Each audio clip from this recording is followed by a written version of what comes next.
एकूरगा जिल्हा परिषद सर्कलमध्ये आता प्रचार जोरदार सुरू आहे। भारतीय जनता पार्टीची सगळी टीम इथं स्थानिक सगळे कार्यकर्ते उमेदवार या साखरा गावामध्ये लोकांच्या घरोघरी जाऊन मत मागण्याचं काम करत आहेत। आपल्याला योगायोगाने आज इथं साखऱ्यामध्ये आल्यानंतर आपल्याला ते भेटलेले आहेत। आपण त्यांच्यासोबत चर्चा करू। स्थानिकचे पण इथं कार्यकर्ते गावकरी आपल्यासोबत इथं आहेत। काय नाव आहे सर आपलं? बालकिशन शंकरराव वाडसूळ। बरं, काय सांगाल एकंदरीत कशी परिस्थिती आहे आता आपल्या या परिसरामध्ये? एकूरगा जिल्हा परिषद गटामध्ये जिल्हा परिषदला साहेबरावजी मुळे साहेब हे अधिकृत उमेदवार उभे आहेत आणि पंचायत समिती एकूरगा गणात स्वाती किशोर घुटे हे उमेदवार उभे आहेत।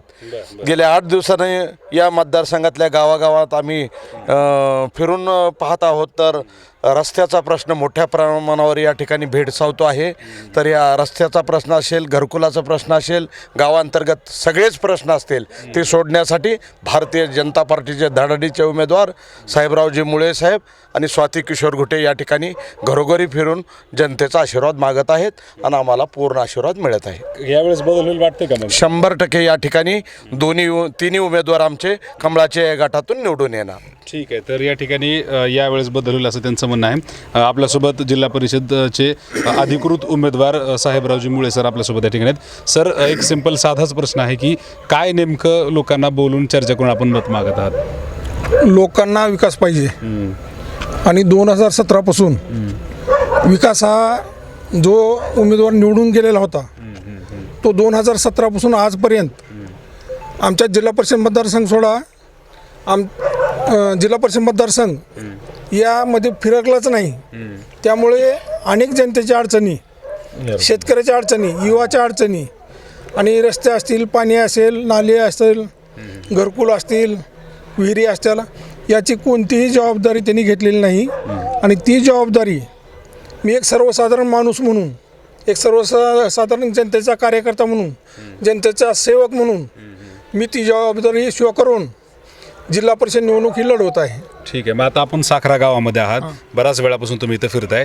इथल्या जनतेच्या काय नेमक्या समस्या तुम्हाला समजलेल्या आहेत? साखरा या गावच्या जर समस्या बघितल्या, अनेक ठिकाणी रस्ते नाहीत, घरकुल नाहीत, पाणी नाही आणि शेतरस्ते नाहीत, सर्वात महत्त्वाचं शेतरस्ते। तर ही समस्या सोडवण्याचं काम आम्ही जिल्हा परिषद आणि पंचायत समितीच्या माध्यमातून मी एकूरगा जिल्हा परिषद गटाचा उमेदवार साहेबराव मुळे आणि एकूरगा पंचायत समितीच्या उमेदवार स्वाती घुटे आणि अंकोली पंचायत समितीचे उमेदवार संजय सूर्यवंशी हे आम्ही तिघजण मिळून, 2 पंचायत समितीचे आणि 1 जिल्हा परिषदेचा उमेदवार मिळून आम्ही तिघजण आमच्या 14 गावातल्या लोकांच्या समस्या आम्ही सोडवणार आहोत। ठीक आहे, म्हणजे एकत्रित आम्ही तिघजण मिळून या ठिकाणी या 14 गावच्या लोकांच्या समस्या सोडू असं त्यांनी सांगत आहेत। या साखरा गावचे आणखी आपल्यासोबत कलमे सर या ठिकाणी आहेत। सर, काय सांगाल? आपल्या गावामध्ये इथं प्रचार सुरू आहे, एकंदरीत कसं वातावरण आहे? वातावरण अतिशय सुंदर आणि चांगलं आहे। बरं बरं, हे जिल्हा परिषद उमेदवार पाठवायचं म्हणजे त्या माणसानं शेतकऱ्याच्या संदर्भामध्ये, शेतमजुराच्या संदर्भामध्ये आणि महिलाच्या संदर्भामध्ये कामं केली पाहिजेत। दवाखान्याचं काम असेल, पाणी पुरवठ्याचं काम असेल, शेतकऱ्याचं कृषीचं काम असेल, हे सगळे कामं करण्यासाठी म्हणून आम्ही या उमेदवाराची निवड केली आहे। मी 2007 ते 12 जिल्हा परिषद सदस्य होतो। त्यावेळेस मी सभागृहामध्ये वाद करून शेतकऱ्याची सोयाबीनची जर बनीम जळाली तर त्याला काहीच मिळत नव्हतं, तहसीलकून मिळत नाही किंवा शासनाकडून मिळत नाही।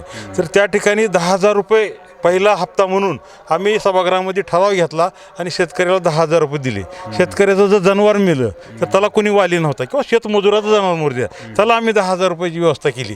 त्याच्यानंतर शेतकऱ्यानं समजा आत्महत्या केली किंवा संध्याकाळी लाईट असल्यामुळं तर शेतकरी जर कोणी मिळाला तर त्याला 10,000 रुपयाची व्यवस्था केली। 10,000नं काही होत नाही मलाही माहिती आहे, पण तो जिल्हा परिषदमध्ये परंपरा पडावी म्हणून सुरुवातीला वादविवाद करून पैशाची तरतूद करून आम्ही ती केली।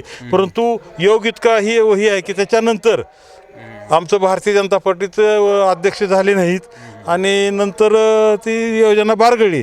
तरी त्याच धर्तीवर पुन्हा आमच्या तालमीत वाढलेले साहेबराव मुळे यांना आम्ही असणार उभा केले आणि अशा पद्धतीचे तिथं ठराव मांडून शेतकऱ्याचा आणि शेतमजुराचा फायदा करावा ग्रामीण भागामध्ये अडचणी तर खूप आहेत. इतक्या अडचणी आहेत की सांगता येत नाहीत, एवढ्या अडचणी आहेत. पावला पावलाला अडचणी आहेत. गटाराची अडचण आहे, पाण्याची अडचण आहे, शुद्ध पाण्याची अडचण आहे, लाईटची अडचण आहे, शेतरस्त्याची अडचण आहे. या सगळ्या अडचणीवर मात करण्यासाठी म्हणून आम्ही एक पैलवान त्या ठिकाणी पाठवणार आहोत आणि आमचे 14 गावं आहेत. माझं असं मत आहे, 14 प्रत्येक गावातून 200 मताची लीड झाली तर आम्ही 2800 मतानं निवडून येणार, विजयी होणार. भारतीय जनता पार्टीचा या ठिकाणी आपण यांच्यासोबत चर्चा केली, उमेदवार असतील किंवा गावातील स्थानिक नागरिकांच्यासोबत चर्चा केली. जोरदार प्रचार सुरू आहे. बऱ्याचशा समस्या आपल्याला साखरा गावामध्ये दिसत आहेत. प्रामुख्यानं रस्ते, पाण्याच्या मोठ्या समस्या या ठिकाणी आहेत. परंतु येणाऱ्या काळामध्ये आम्ही ते सगळं सोडवू असं इथं जनतेला आश्वासन देण्याचं काम ही संपूर्ण मंडळी करत आहे. तुम्ही पाहताय महाराष्ट्र जीवन न्यूजचं हे विशेष अपडेट. जास्तीत जास्त लोकांपर्यंत शेअर करा आणि एकुरगा जिल्हा परिषदच्या तुम्ही जर या परिसरात राहत असाल, इथले नागरिक असाल, तर तुम्हाला जे काय वाटतं, तुमच्या जे समस्या आहेत ते कमेंटमध्ये सांगायला विसरू नका. व्हिडिओ जर्नलिस्ट आणि माझे सहकारी आदित्य वसाळे यांच्यासोबत मी व्यंकटेश नरसिंगे, महाराष्ट्र जीवन न्यूजसाठी साखरा, लातूर.